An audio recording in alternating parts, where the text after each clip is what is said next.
subholdingnya Pertamina, ada pihak-pihak yang dirasa punya tanggung jawab juga nih Bang soal kasus ini, yang hari ini belum tersentuh atau muncul bahkan disenggol namanya, meskipun udah ada ya satu, ya ini Menteri BUMN. Oke, ini menarik. Nah, ini akan sangat berpengaruh terhadap konfigurasi ke depan, apalagi setelah 100 hari Pak Prabowo masih kesulitan nih, ada sektor makan siang gratis dan lain sebagainya kan, masih penegakan hukumnya di aparat kepolisian masih tanda tanya, KPK masih lemah. Soal stabilitas politik dan ekonomi, berarti istilah raja kecil ini apakah masuk ke situ? Ada istilah stick and carrot, ya kan? Okay. Mana yang dicambuk, mana yang dikasih makan. Oke. Gitu. Ini dalam politik kepentingannya apa? Mungkin iya raja-raja kecil ini. Apa sih kemudian yang perlu direformasi dalam sistem BUMN kita, baik itu Pertamina serta BUMN lain? Prabowo yang katanya sangat patriotis, kan kita tantang, bisa gak dia membereskan tata kelola perminyakan gas sebagai tadi bagian dari kedaulatan energi, jangan hanya omong-omong.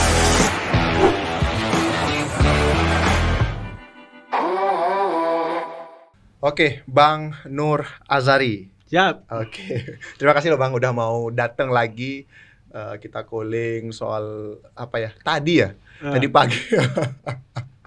Padahal lagi sibuk apa ya? Tak lihat di story-nya lagi mantau sama bantu-bantu masyarakat yang terdampak banjir ya, kalau nggak salah ya. Memang bagian dari kegiatan aktivitas di kemanusiaan. Kita menghadapi beberapa bencana hidrometeorologi ya. Sukabumi. Oh iya, kemarin sempat di Sukabumi itu berapa kan hari kalau nggak salah. Desember.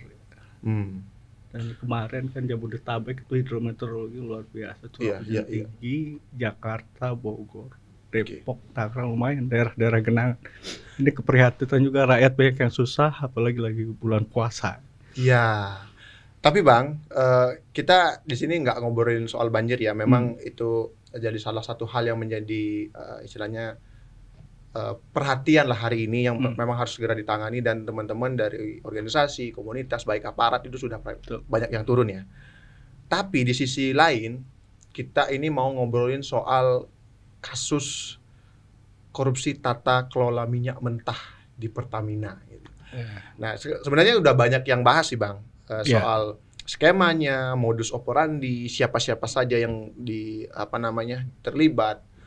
Nah, sini saya sama Abang maunya bahas bukan dari situ, sektor situ ya, sektor hukumnya ya, karena udah banyak yang dibahas, sedang dalam proses sebenarnya. Tadi juga kejaksaan sudah konferensi pers dengan Pertamina terutama terkait oplosan ya, yang mengatakan bahwa standar kualitas BBM Pertamina tuh sudah bagus sebenarnya. Yang jadi perhatian itu di tahun 2018 sampai 2023 sesuai dengan periode masa terjadinya korupsi. Saya ingin membahas bersama Abang lebih kepada sektor politik dan ekonominya gitu loh. Nanti akan terkait kemudian sebenarnya siapa yang paling bertanggung jawab, karena kan tidak menutup kemungkinan ya. Karena ini kan bukan hanya dari pejabat-pejabat di subholdingnya Pertamina, ada pihak-pihak yang dirasa punya tanggung jawab juga nih Bang soal kasus ini, yang hari ini belum tersentuh atau muncul bahkan disenggol namanya. Meskipun udah ada ya satu, ya ini Menteri BUMN yang memang salah satu yang membawahi dari Pertamina gitu loh. Nah, kalau Abang sendiri melihat kasus ini dari kacamata Abang nih sebagai seorang pengamat strategi ya dan juga politik, apa sih yang terjadi dalam kasus ini sih Bang? Baik, terima kasih teman-teman dari Gemapos, mungkin luar biasa ini terlalu concern mensikapi kondisi kebangsaan hari ini. Kalau saya mengamati, pertama kita punya stories ya, zaman Orde Baru dulu, ketika Orde Lama, Orde Baru, Pertamina ini memang sebagai salah satu kekuatan yang bisa menopang Republik. Satu sisi itu. Yang kedua, Pertamina ini saya terakhir tuh saya teringat kasus ini, teringat almarhum Faisal Basri sebenarnya. Beliau menjadi salah satu aktor intelektual dari kampus yang dimanfaatkan oleh rejim kemarin untuk membubarkan Petral kalau banyak informasi yang Bang Faisal belum publish ke masyarakat banyak terkait sejauh mana kong kali kong dalam tata kelola perminyakan di Indonesia. Kematian beliau pun sangat misteri karena menjelang pemilihan presiden 2019 kemarin. Cuma yang jadi catatan saya pertama, Orde Baru itu ada istilah bom oil. Bom oil, oke. Kalau pada waktu itu sangat positif. Oh, justru positif bom oil waktu itu. Itu sangat mempengaruhi kebijakan pemerintah yang waktu ada kesulitan untuk membangun infrastruktur, sarana pendidikan, sarana pertanian. Oke. Nah, di rejim Prabowo, saya mengamati ada 3 hal. Ini mungkin ada kaitannya dengan skema pemerintahan hari ini. Pertama, stabilitas politik. Oke, komitmen ya beliau ya. Beliau ingin menekankan adanya stabilitas politik. Yang kedua terkait kemandirian energi. Oke. Di situ ada minyak mungkin salah satunya. Gas, ya. Ketahanan energi, terus beliau menekankan adanya supremasi hukum. Oke, supremasi hukum. Dan lain sebagainya. Ini yang kita coba highlight. Oke. Ledakan Pertamina hari ini tentu saja menjadi tanda tanya besar. Karena kalau kita lihat konstruksi politik, jangan lupa pengesahan Tatip DPR itu, Tatip DPR kalau Anda ingat, yang diinisiasi oleh Partai Gerindra, itu memangkas atau menambahkan kekuatan eksekutif di parlemen. Ini akan sangat mengerikan sebenarnya. Dan jadi sektor-sektor strategis seperti minyak, gas, SDM dan lain sebagainya, yang orang-orang yang ditunjuk oleh parlemen ada kemungkinan ini bisa diganti di tengah jalan. Ini baru satu ledakan mungkin di sektor migas yang coba di endorse. Saya nggak tahu nih siapa yang endorse hari ini kan gitu. Oke, ini menarik. Nah, ini akan sangat berpengaruh terhadap konfigurasi ke depan. Apalagi setelah 100 hari Pak Prabowo masih kesulitan nih. Ada sektor makan siang gratis dan lain sebagainya kan. Masih penegakan hukumnya di aparat kepolisian masih tanda tanya. KPK masih lemah, dan di kasus ini pun ini pendekatannya mungkin saya nggak tahu apakah ini akan menekankan pada pendekatan stabilitas politik ekonomi. Jadi tidak konfrontatif nih kayaknya. Apalagi tadi coba dilokalisir baik Kejaksaan Agung maupun Pertamina yang very wild gitu kan. Nah, ini tanda tanya besar. Kalau hitungan kita kalau dari 2018 sampai 2023 kemarin itu hampir 1 kuadriliun, bayangkan. Iya. 1 kuadriliun itu merupakan setara dengan APBN. Hampir setara keseluruhan APBN ya? Iya, hampir setara. Kalau sekarang aja 129 triliun itu kan hampir sepertiganya APBN. 193. Iya. Iya kan, hampir sepertiganya lah dari APBN sekarang. Artinya ini mungkin salah satu upaya tindakan-tindakan strategi pemerintah hari ini untuk memberantas apa-apa yang inefisiensi dalam pendekatan stabilitas politik, stabilitas ekonomi, memakai instrumen kejaksaan. Oke. Kepolisian. Oke, sebentar Bang, sebelum ini ini cukup menarik sekali ya. Kalau teman-teman atau mungkin beberapa publik ya taunya kasus ini memang kasus hukum yang dihubungkan kemudian dengan komitmen Presiden Prabowo untuk memberantas koruptor, kan begitu. Ada yang menghubungkan ke situ ya. Wah, mungkin sekarang dibuka gitu. Kenapa di zamannya beliau, kan mungkin itu juga jadi pertanyaan. Selain memang itu komitmen ya. Tapi di sisi lain, kemarin di taklimat yang digelar secara tertutup, Wamendagri sempat juga menyinggung bahwa karena masih ada isu kasus sejalan dengan kasus ini ya, beriringan, Prabowo itu geram katanya dengan kasus korupsi yang masih saja terjadi. Gitu. Nah tadi Abang sempat menyinggung apakah ini kemudian upaya untuk stabilitas. Jadi kita akan berpikir ke sini Bang, kalau mendengar statement Abang itu soal stabilitas politik dan ekonomi. Berarti istilah raja kecil ini apakah masuk ke situ? berusaha dibersihkan, berusaha disingkirkan atau seperti apa? Kalau karena dari statement Abang tadi kita akhirnya berpikir ke situ, Bang. Dalam politik ada istilah stick and carrot, ya kan? Oke. Mana yang dicambuk, mana yang dikasih makan. Oke. Gitu. Ini dalam politik kepentingannya apa? Mungkin iya raja-raja kecil ini mana nih yang mau dicambuk nih kan gitu. Mana yang mau dikasih makan. Artinya raja-raja kecil ini udah nyetor belum nih sama penguasa hari ini kan. Jangan-jangan karena penguasa atau pengusaha ini rata-rata standar ganda. Tidak memiliki monoloyalitas. Oke. Ya, selama ini mungkin masih loyal sama pemimpin yang lama kan gitu. Hari ini pemimpinnya kan udah baru kan gitu. Udah hampir 100 hari nyetor dong kan gitu. Kasarnya gitu gambarannya. Tapi kemungkinannya ke situ ya. Arahnya ke sana kalau saya melihat itu. Jadi ini apalagi Prabowo dari awal kemarin perubahan Rakernas jadi Kongres luar biasa. Pesannya apa? Apa tuh? Satu-satunya orang yang mencalonkan presidennya Prabowo hari ini. Udah kampanye dulu. Udah declare duluan ya. Iya dong. Butuh effort, butuh suntikan dana. Kampanye dia dari awal nih. Jauh-jauh hari dia udah kampanye declare Partai Gerindra mengusung Prabowo Subianto calon presiden 2029. Artinya penguasa hari ini sudah menebar benih-benih janji-janji politik dan sebagainya, sekaligus menumpang menjadi kuda Troya Presiden Republik Indonesia ke-8. Oke. Ini sedikit out of the box ya. Kalau mungkin bahasan yang saya baca, saya tonton, saya dengar di pembahasan-pembahasan media yang lain, kayaknya belum sampai menyentuh keterlibatan presiden di sini. Ya. Bahkan ya, kalau kita boleh jujur, kasus tata kelola minyak mentah ini di Pertamina hanya sampai kepada sosok Menteri BUMN Erick Thohir. Kan tapi kita tahu kan di Pertamina ini kan bukan hanya sampai situ pemainnya. Bukan, dan yang punya kewenangan dan punya tanggung jawab juga bukan sampai di BUMN.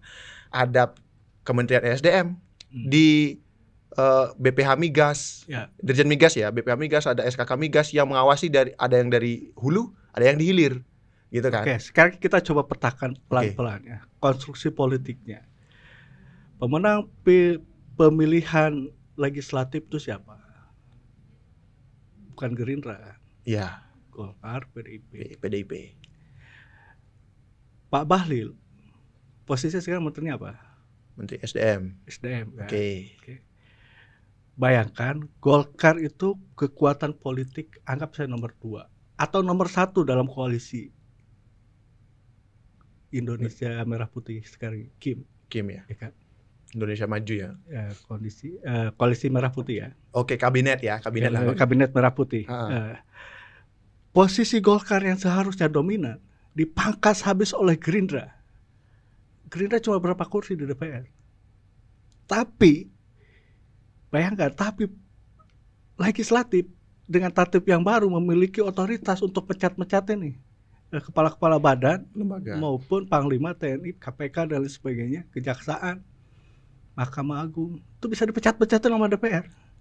Oke. Nah, kan artinya konstruksi politik hari ini siapa penanam saham terbesar pun belum tentu memiliki otoritas berhadapan dengan eksekutif dan dukungan parlemen.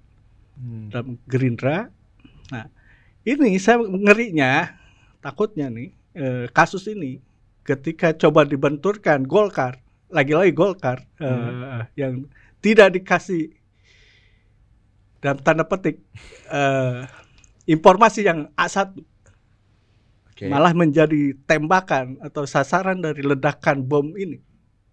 Ini kan ada apa? Sekutunya sendiri aja dibombardir kan. Jadi ingat kok kasus gas kemarin ya?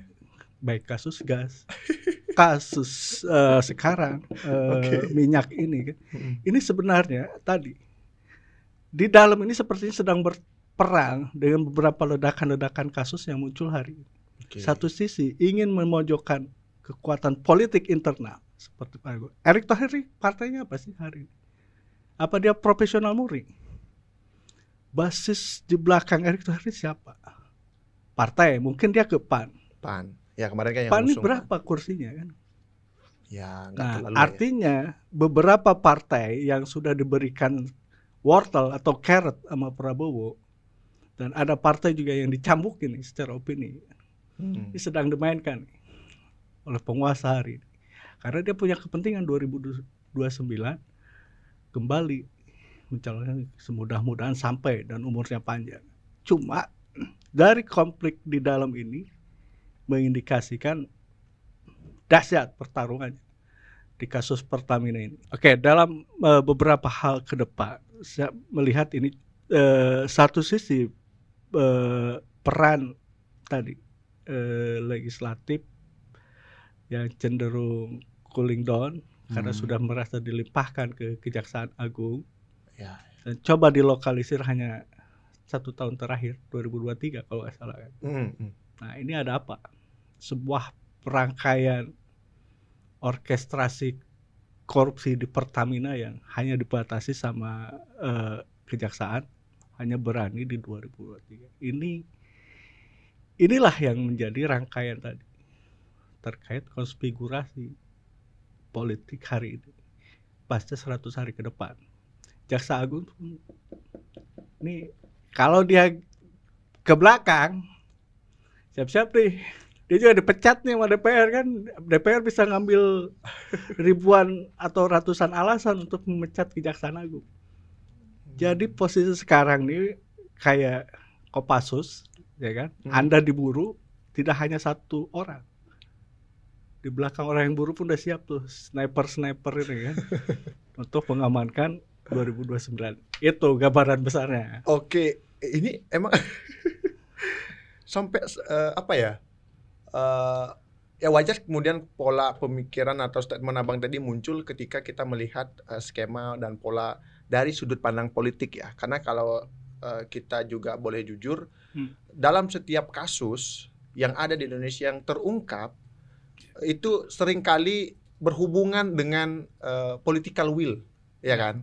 Kenapa kemudian banyak yang bertanya juga, kenapa baru sekarang? Sedangkan korupsi ini sudah berlangsung sejak tahun 2018 kan, berkira. Kenapa baru sekarang? Gitu loh. Kan banyak juga yang menghubungkan. Nah kemarin nih Bang, muncul juga kalau kita bicara kenapa baru sekarang muncul dan juga ada yang berstatement. Salah satunya yang berstatement adalah mantan Komisaris Utama Pertamina, Basuki Cahayapurnama atau Ahok.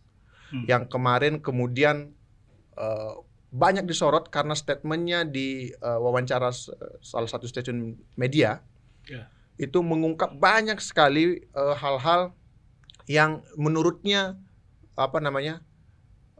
sedikit menyenggol, tetapi dia juga mengklaim tidak bisa atau tidak tahu sampai ke dalam karena posisinya sebagai komisaris utama, bukan direktur utama. Ya, bagi saya sederhana untuk melihat manuver politik Ahok. Ahok ini kan PDIP. Kalau istilah saya, PDIP itu kan hari ini ada oposan tunggal. Oposisi tunggal. Dia, karena dia oposisi tunggal, dia menafsirkan oposisinya seenak udelnya dia. Oh, karena tidak ada tempat untuk artinya bertimbang ya. Seenak kepala dia aja mengartikulasikan manuver politiknya. Anda bisa lihat misalkan kemarin retret kepala-kepala daerah pun. Ya, ada yang sudah nunda. Standing pertamanya seolah-olah keras. Ujung-ujungnya menari dia. Gak jelas ujungnya. Inilah ada problem di kita di dalam konteks pendekatan politik. Oposan pun hari ini hanya simbolis belaka, tidak oposisi yang substantif. Kalau Megawati dan PDIP mau menjadi sebuah front oposisi yang piece to piece langsung berhadapan dengan pemerintah hari ini, saya pikir akan beda apa yang dilakukan Ahok hari ini, statement Ahok.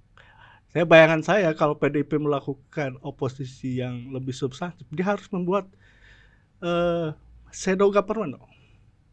Oke, untuk menandingi ya. Iya dong. Cuman enggak, Megawati sekarang merasa sekjennya ada kasus hukum, ya bargaining position, bargaining politik. Jadi ya kami melihatnya ini hanya simbolis untuk menggugurkan kewajiban. Jadi seolah-olah ada oposisi di negara. Oke. Apa yang dilakukan Ahok, saya hanya melihat itu. Wahnya Apapun manuver kata-kata Ahok hari ini sama dengan PDIP yang berupaya melakukan bargaining position terhadap pemerintah hari ini terkait isu-isu strategis baik politik maupun ekonomi. Ahok mungkin membidik sektor Pertamina. Dia ingin bargain dong, amankan dulu tuh PDIP. Jangan di cawe-cawe nih karena mau kongres dan lain sebagainya kan. Atau Ahok nanti berkhianat lagi kan. Atau dia punya kepentingan jadi Dirut Pertamina. nggak tahu kan dirut Oke. apa kan dia kan, atau jadi menteri BUMN gantikan Erick Thohir kan gitu. Sah-sah aja. Oke. Ya, apa namanya? Banyak juga yang berstatement selain juga memang mendukung statementnya Ahok yang Ya. memang kalau memang mau buka-bukaan harusnya nih udah muncul nih komisaris utama yang punya data, karena kan dia mengklaim punya catatan, kemudian punya data untuk Ya. kemudian bisa memenjarakan orang-orang yang dirasa memang dianggap bermain lah di Artinya tubuh apa? Pertamina. Kalau Ahok punya data dan keberanian untuk nanti diproses, berarti di mata Prabowo dia bersih kembali kan? Oke, nyari bergening posisi Ya, jadinya. iya dong, berarti bersih nih orang nih, clear kan, bantu gua masuk kabinet kan gitu. Oke. Kan boleh dong saya berasumsi seperti, tapi intinya memang kita melihat apa yang dilakukan manuver Ahok satu sisi memberi ruang kepada mantan pejabat untuk berani dong public exposure apa yang sudah dia ketahui. Cuma ya kayak pahlawan kesiangan gitu. Oke. Gitu loh. Ini Iya. Pak Ahok ya, sorry dan pendukung-pendukungnya ya. Ada kan menikmati nih selama ini kan jadi komisaris, tahu dan sebagainya, kok diam. Kok baru sekarang? Sekarang Anda bermanuver. Anda punya kepentingan apa kan dengan kasus Pertamina ini? Apa Anda mau jadi dirut atau Anda mau jadi menteri BUMN kan itu? Oke. Langsung aja lah. Oke, menarik sekali. Apa ya? Selain memang Ahok memang ada juga yang mempertanyakan seperti tadi, dia kadang ada yang juga mengatakan jangan cari simpati lah di sini gitu loh. Kemudian seperti tadi ada bargaining position. Ini kalau saya ngomong nih bisa berabe semua nih gitulah. Jadi kalau untuk kalau dalam skema politik kan biasa gitu. Biasa yang ngomong tahan dong. Ya. Nahannya pakai apa kan gitu kan? Kan banyak pilihan ya. Nahan orang itu pakai apa? Oke. Wajar asumsi ini muncul karena memang pertanyaan tadi, kenapa baru sekarang? Sedangkan dia jadi komisaris utama, kemudian pernah menjadi partai penguasa. Sejak 2018 kan belum ada konflik dengan presiden kan, Presiden Jokowi kan. Kan konfliknya baru di menjelang 2024 gitu. Jadi kenapa baru sekarang ngomong, kenapa baru sekarang buka? Kenapa nggak dulu, ada apa? Kan gitu kan. Oke. Terus terang ini jadi catatan kita kalau misalkan rejim hari ini konsisten dalam tadi satu sisi penghematan, satu sisi tadi proses pemberantasan korupsi dan penegakan hukum. Tentu ini jadi ujian terhadap rejim bagaimana menyelesaikan kasus-kasus hukum di negara ini. Atau ini jadi pengulangan modeling seperti kasus kemarin. Prosesnya dibiarkan berlarut-larut tanpa eksekusi penyelesaian kasus ini sampai akar-akarnya, hanya dibatasi. Kalau ini dibatasi berarti benarlah dugaan kita bahwa ini hanya tadi bargaining saja untuk kepentingan jangka pendek 2009. Tidak ada penyelesaian hukum secara tuntas sampai akar-akar. Pertamina selaku badan usaha milik negara itu kan kebutuhan, bayangkan pengendara mobil dan motor di Republik ini ratusan juta orang. BUMN vital lah dia kan. Vital. Walaupun sekarang udah mulai tadi muncul banyak kompetitor kan, baik dari dalam maupun dari luar. Itu sah, makanya ini juga akan diuji nih selaku pelaku dan pemain di sektor minyak dan gas. Pertamina akan berkompetisi kan di sektor baik di hulu maupun hilir. Disinilah Republik ini diuji bagaimana integritas, profesionalitas penyelenggara negara. Kita sedih misalkan bencana di mana-mana, rakyat pada susah, elit-elitnya enak saja, bisa melakukan oplos dan sebagainya. Ini sungguh sangat mencederai integritas sebagai anak republik yang didirikan oleh para founding parents kita, yang susah berdarah-darah merebut kemerdekaan hanya untuk mendirikan republik. Sekarang republik berdiri, badan usahanya dikelola seperti amatiran. Dan jangan lupa VOC sebagai badan usaha milik kerajaan Belanda waktu hancur lebur karena korupsi. Jangan sampai nih bangsa ini rusak, hancur lebur karena seperti oknum-oknum yang ada di Pertamina hari. Boleh saja mereka misalkan berapologi kompetitor lain, tapi tidak menyelesaikan problem integritas para pelaku perminyakan di republik ini. Ini bisa jadi kutukan atau bom ini memang cukup dahsyat kalau tidak ada reformasi sendiri di dalam Pertamina, dalam tata kelola perminyakan di republik ini. Ya, karena kan memang bahasanya ini korupsi tata kelola. Jadi kita selalu berharap, publik juga berharap bahwasanya tata kelola memang diperbaiki dari hulu dan hilir karena dan menutup celah-celah para pemain-pemain ini. Karena kalau kita melihat skema ya Bang, mungkin udah banyak dibahas. Ini sangat-sangat bisa dikatakan gila lah menurutnya. Karena kita dibuat seakan-akan ini dugaannya yang disampaikan kejaksaan ya. Ini kan berdasarkan gininya kejaksaan. Dibuat seakan-akan rendah gitu kan. Produksi minyak mentah di dalam negeri. Akhirnya karena rendah, kan kita butuh 1,4 ribu barrel per hari, tapi produksinya cuma 600 kan gitu. Jadi kan 800 ribuan sekian barrel itu kan kita harus ngimpor. Dan masalahnya ngimpor ini ada pakai penunjukan langsung. Di sinilah ketemu orang-orang tadi yang jadi tersangka kan. Salah satunya anaknya si Reza Khalid. Nah, ini banyak juga yang menyinggung akhirnya ke soal Petral. Petral ini beneran bubar nggak sih? Apa cuma statementnya Sudirman Said dulu dan tidak ada proses pembubaran secara resmi gitu. Iya, makanya ingat Petral, kita selaku aktivis ya kita ingat Bang Faisal Basri. Karena beliau yang dipakai oleh rejim yang lalu memberikan advis baik kebijakan, strategi dan data-data yang Bang Faisal ini luar biasa. Dia ngerti kenapa dulu Petral dibubarkan karena tadi ini seperti kanker. Jadi amputasi berubah jadi KKS kalau misalkan gitu. Nah di KKS ini emang menjadi problem tadi tata niaga. Satu sisi tadi yang saya bilang, ini sebenarnya kita butuh integritas orang-orang di republik ini, khususnya di Pertamina. Saya yakin Prabowo ngerti problem, cuma dia hanya perlu exit strateginya seperti apa. Tapi karena ini uangnya besar, ribuan triliun ada di sini. Prabowo juga menghadapi orang-orang yang besar, orang-orang yang selama ini asik dengan statusnya, yang dia nikmati dari uang minyak ini. Ini lihai sama belut semua deh. Gas oil godfather lah kalau yang nama yang sering di media itu, gas oil godfather. Nah ini mafia memang kan. Coba Anda bayangkan jejaringnya tidak hanya lokal, regional, tapi internasional.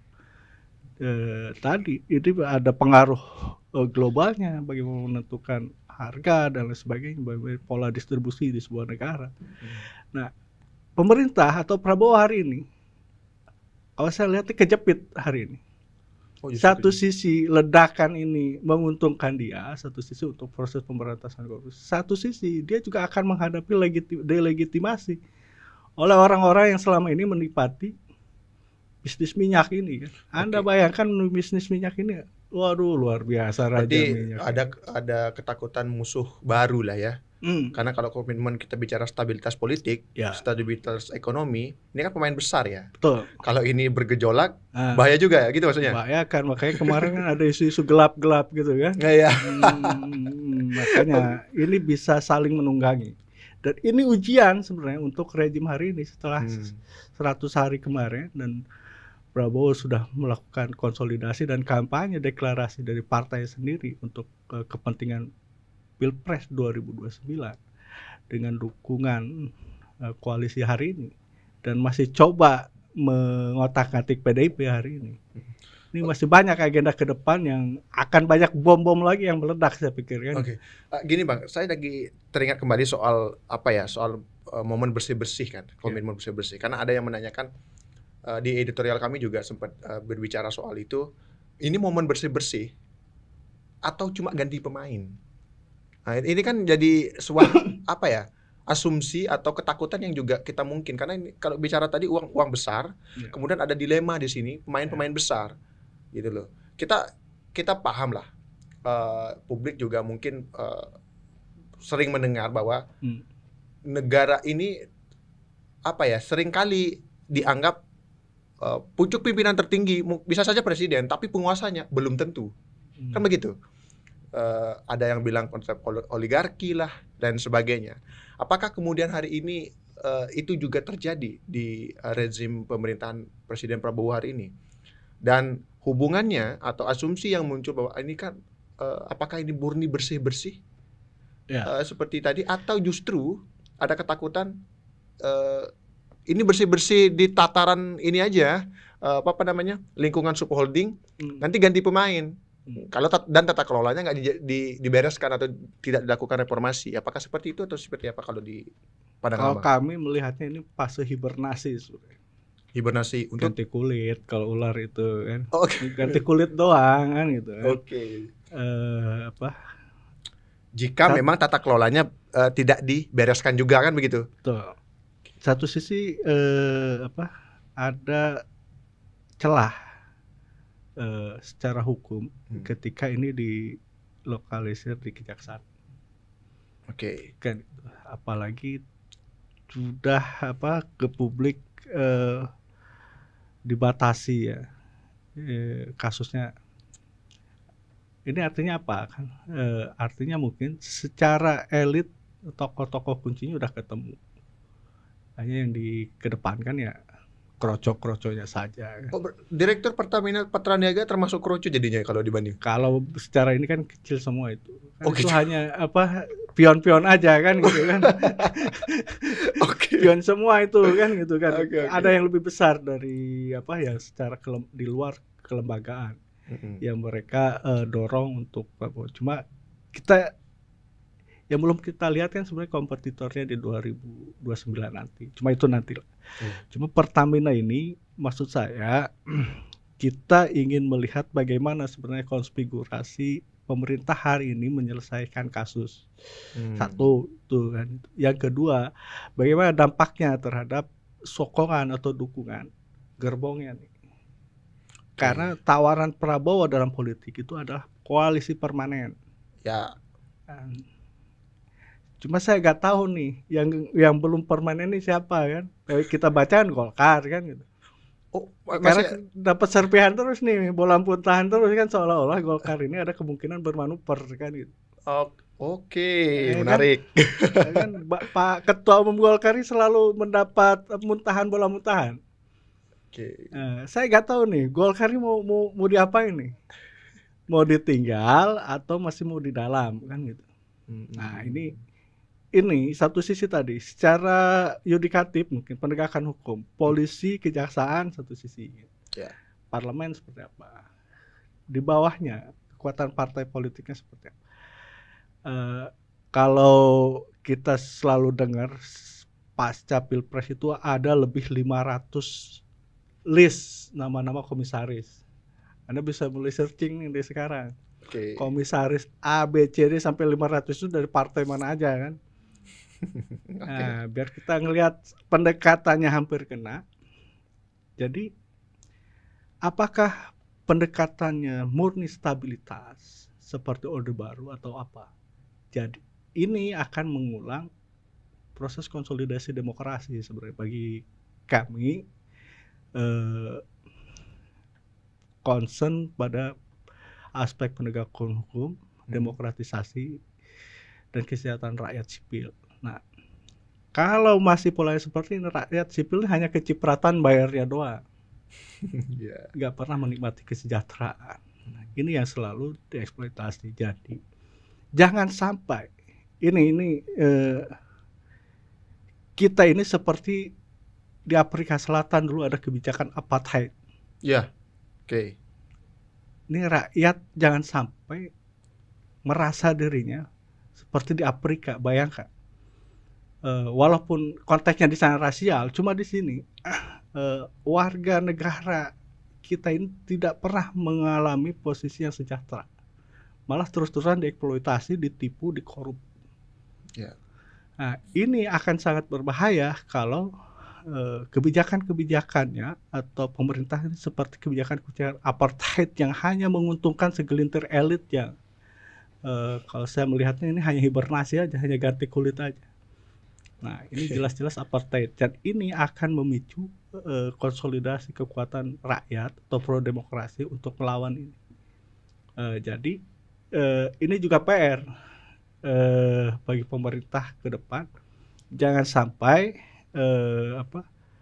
kesejahteraan rakyat atau ketertindasan rakyat hari ini terakumulasi besar yang akan menyebabkan krisis baru di luar konteks stabilitas ekonomi dan stabilitas politik ke depan.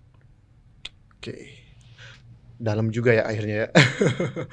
Oke, apa namanya Bang? Kalau bicara, saya tertarik soal ganti kulit ya.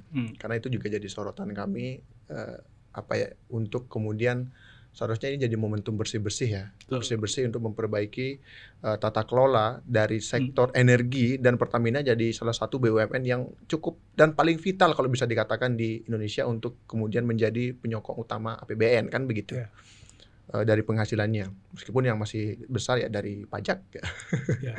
Ya. Apa namanya, kalau kita bicara ganti kulit ini kan konotasinya hanya di permukaan. Yeah. Kenapa nggak langsung segantian ke tubuhnya diganti kalau memang ini bermasalah gitu. Yeah.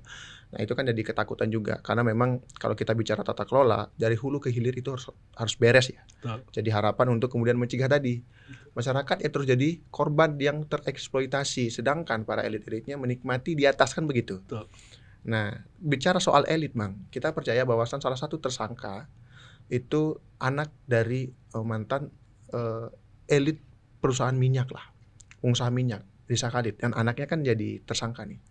Nah, tadi hari ini kita take video ini kan tanggal 6 Maret ya. Itu ada statement dari Kejaksaan Agung, kemungkinan akan ada hukuman yang sangat berat sampai ke hukuman maksimal ya. Hukuman maksimal kan tahulah teman-teman apa gitu kan. Untuk para tersangka ini, yang salah satunya ditujukan kepada anak dari Risa Khalid. Kalau menurut Abang, mungkin nggak itu terjadi? Kalau kita melihat pola politik dan ekonomi hukum hari ini ya. Satu sisi pertama mungkin kenapa tidak melakukan proses bersih-bersih ini dari hulu sampai hilir? Kayak mungkin tadi kenapa saya bilang ini hanya proses hibernasi, karena ya dia hanya di permukaan aja ya, coba berubah. Kenapa? Saya mengingatkan Presiden hari ini jangan sampai momentum ini terus lewat. Yeah. Mungkin statement Presiden hari ini yang selalu memberikan legitimasi yang kuat terhadap pemimpin yang lalu, ini sebenarnya jadi degradasi untuk legitimasi dia juga. Artinya apa? Kalau tadi Kejaksaan Agung menekan ini untuk tersangka, misalkan anaknya Risa Khalid, anggap saja. Kalau dalam pendekatan politik, ya ini bagian dari cambukan yang dilakukan Prabowo untuk para pengusaha. Dia coba memanfaatkan momentum ini ya, untuk mendesak pemain di sektor ini untuk tunduk pada dia sebagai Presiden Republik Indonesia hari ini, kan gitu. Iya, Oke. sebagai warning, sure terhadap pelaku kan, dengan memakai tangan kejaksaan, ya kan itu dalam proses penegakan hukum. Tapi kalau ini dalam skenario tadi yang kita bicarakan, tentu ini jadi presiden hukum. Presiden dalam artian prosesnya. Kalau ini ada intervensi, ini akan jadi perdebatan nanti. Iya. Cuma kalau tadi emang murni real, makanya tadi spektrumnya harus diperluas nih. Jangan 2003 aja, kalau misalnya dia hanya melokalisir ini, cukup di anaknya saja ya. Sama aja. Karena ini buntut yang panjang nih, tidak akan pernah terungkap. Oke. Nah, maksud saya kejaksaan juga harus luas gitu. Jangan sampai dia seperti kena tekanan gitu. Jangan-jangan ini ada kekuatan lain yang hanya menekan ini hanya di 2023.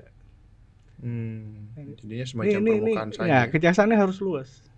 Cuma kan kejaksaan juga ini kan tadi saya bilang di awal, dia juga akan dimonitor DPR kan. Iya. Ini kalau nih di sampai 2018, jangan-jangan anggota DPR banyak nih yang terlibat nih kan. Ya, tahu lah ya. Nah, artinya memang ada momentum, maksud saya, ada momentum untuk melakukan tata kelola, cuma hanya terbatas. Nah, kita melihat dengan kepentingan ekonomi untuk dukungan misalkan 2029 yang akan datang. Itu sangat kompleks variabelnya. Oke, menarik ya. Di satu sisi kalau kita melihat dari sudut pandang politik ini cukup rumit ya, karena saling istilahnya saling awasin gitu lah. Kalau ini sampai gini stop, ada yang nyetop. Kalau ini kalau kelewatan bisa digeser kan gitu kan. Jadi ada langkah-langkah yang cukup terbatas. Bahkan kejaksaan pun kalau melihat statement Abang tadi ya bisa jadi juga terbatas ya dalam bergerakan begitu. Dan ini kalau memang benar seperti itu ya sedikit miris ya kalau melihatnya. Publik juga akan melihat kenapa kemudian lembaga-lembaga hukum ini yang seharusnya dalam konsep trias politika yudikatif kan punya kekuasaan sendiri tanpa ada intervensi lain kan. Meskipun katanya kejaksaan itu punya sekarang OTW jadi lembaga super body kan. Tapi kalau melihat statement tadi kenyataannya dengan tatipnya DPR ini bisa saja nih was-was juga nih kan. Iya, memang secara kelembagaan kita ada terbentur dengan proses checks and balances di depan. Di parlemen hari ini memang kekuatan yang secara simbolis di parlemen hanya Partai Demokrasi Indonesia Perjuangan. Cuma jangan lupa konstruksi negara ini yang didirikan oleh para pendiri republik ini, kita ngambil konsep republik, kekuatan rakyat. Makanya kemarin tuh saya agak surprise juga ketika salah satu bangsawan di Jawa, di Solo, Pangeran Solo. Dia ngomong nyesel dari. Nah itulah maksudnya. Ini ketemu watak asli orang-orang yang monarkis, oligarki kan kalau hari kekuatan oligarki di sini. Ini jadi proses penyadaran juga bagi kekuatan rakyat seperti kita yang bercita-cita demokratis, keterlibatan partisipasi rakyat untuk menentukan masa depan republiknya kan. Nah, kita masih kekurangan orang-orang yang memiliki pemikiran-pemikiran kuat terhadap republik seperti para pendiri republik ini kan. Seolah-olah para elit hari ini menjadi oligarki sendiri, bukan mereka bagian dari republik kan. Ini susah. Jangan-jangan mindset mereka beda dengan mindset kita, maksud saya. Iya. Bisa saja monarkis. Mindset misalkan mereka. Birokrasinya beda dengan kita nih. Yang masih mikir republik, jangan-jangan mereka mindsetnya oligarki juga. Para birokrasi ini, birokrasi, tentara, penegak hukum. Jangan-jangan di otaknya dia bukan republik. Nah, ini kan harus menjadi orientasi tersendiri nih. Pimpinan hari itu memberi contoh bagaimana sikap kenegarawan dan seorang Prabowo misalkan yang identik dengan seorang bangsawan kan, aristokrat dia ini kan. Iya. Kita ini belum ketemu sosok yang benar-benar republik di negara ini. Ini emang jadi PR kita, baik individu, lembaga maupun negara. Jangan-jangan baik main kita belum republik. dari rakyat sampai elitnya. Makanya tadi dia korupsi, dia manipulasi, kan gitu. Jangan-jangan otak dia emang bukan orang republik gini. Saya nggak tahu otaknya tuh mereka ini apa, karakternya apa kan. Satu sisi kita ingin bangsa ini merdeka, rakyat sejahtera. Nah ini kan jadi problem tersendiri bagi kami lah, tentunya bagi teman-teman yang ingin merah putih negara ini rakyatnya semua setara, bahagia dan sejahtera kan. Itu saja sebenarnya. Oke. Kembali ke kasus ini, Pak ya. Mungkin jadi apa ya, semacam pertanyaan terakhir ya. Kita kembali ke isu tadi, terlepas dari memang kalau kita melihat dari sudut pandang politik dan juga ekonomi serta hukum ya memang agak sedikit rumit ya. Apalagi ini kasus berkaitan dengan sebuah BUMN vital yang bisa kita bilang pemainnya pemain besar, uangnya uang besar, dan orang-orangnya orang-orang besar, sehingga bahkan kalau kita melihat kembali statement Abang tadi, bahkan seorang presiden pun sedikit kemungkinan ada dilema untuk memotong secara tegas ya. Kalau kita bicara memotong kayak anggaran ya potong aja kan apa gitu. Ternyata kan tidak segampang itulah mungkin kalau dari sisi atau sudut pandang politik. Kemudian dari apa yang Abang tadi juga katakan, ini kemungkinan juga jadi pecutan atau cambukan Prabowo ke pihak-pihak tertentu yang mungkin dirasa masih ingin kemudian menjadi raja-raja kecil gitu. Yang sedikit berlawanan dengan apa yang menjadi target serta komitmen dari Presiden Prabowo itu sendiri. Kalau ini Bang, terakhir nih. Kalau menurut Abang nih, melihat besarnya kerugian akibat korupsi ini, itu cuma 1 tahun ya. Kalau dihitung itu sampai 2018 bisa jadi 1 kuadriliun. Itu angka yang sangat-sangat besar. Itu hampir setara dengan APBN kita keseluruhan kan gitu. Apa sih kemudian yang perlu direformasi dalam sistem BUMN kita, baik itu Pertamina serta BUMN lain. Karena kita masih membuka kemungkinan ini bisa jadi tonggak awal untuk kemudian membuka kemungkinan kasus-kasus ya di BUMN lain. Gitu loh. Kira-kira menurut Abang apa yang perlu dibereskan di sini? Kita ada contoh sebenarnya Orde Baru, tadi kita coba bahas dari Pertamina karena adanya lonjakan harga palm oil. Itu Pertamina bisa mendirikan SD Impres seluruh Indonesia.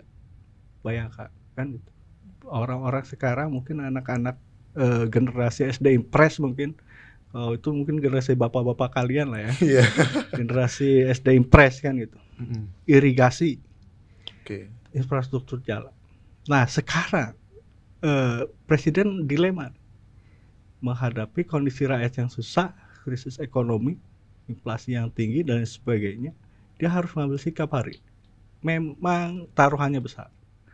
Tapi kalau Prabowo tidak berani mengeksekusi ini sampai clear, dalam tadi harapan kita ada yang jelas, tata kelola di usaha minyak dan gas di Republik ini tentu akan menjadi bom yang akan sangat besar.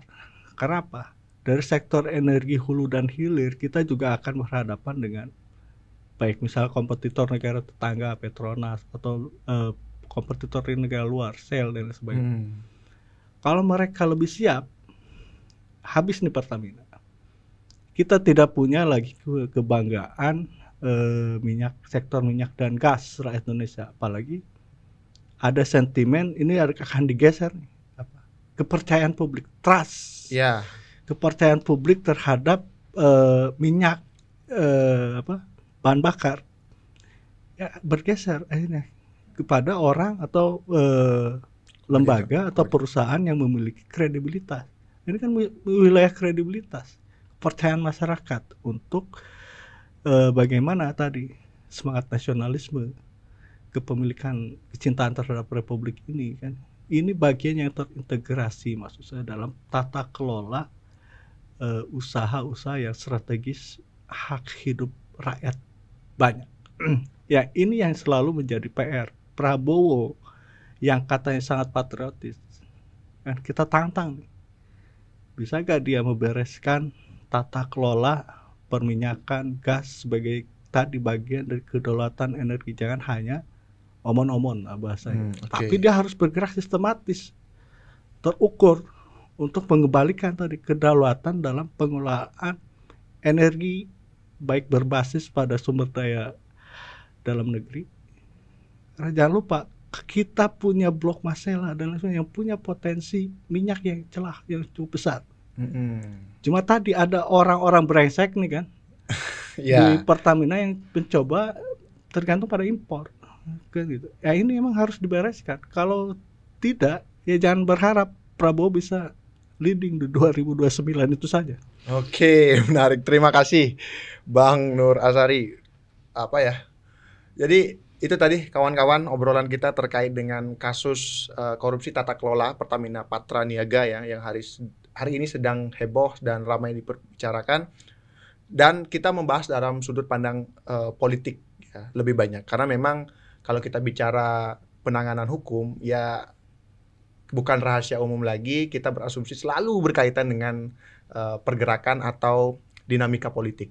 Maka kita di sini membahas lebih banyak ke situ karena memang kalau dari sektor hukum, kejaksaan sedang bertugas, sedang berusaha menyelidiki, dan kita sedang menunggu update informasi sejauh mana kasus ini akan berkembang dan siapa-siapa saja tersangka berikutnya jika memang mungkin ada tersangka dan diusulkan. Karena kita tahu tidak cukup atau mungkin ruang lingkupnya mungkin saja tidak di sektor subholding Pertamina Patra Niaga, tapi merembet ke lembaga-lembaga di atasnya. Kita tunggu saja karena ini bicara dengan korupsi tata kelola, maka kita berharap ada perbaikan dari sisi tata kelola secara sistematis baik dari hulu sampai ke hilir. Itu saja dari kami. Terima kasih sudah menonton Gemapos. Jangan lupa like, komen, dan subscribe. Sampai jumpa.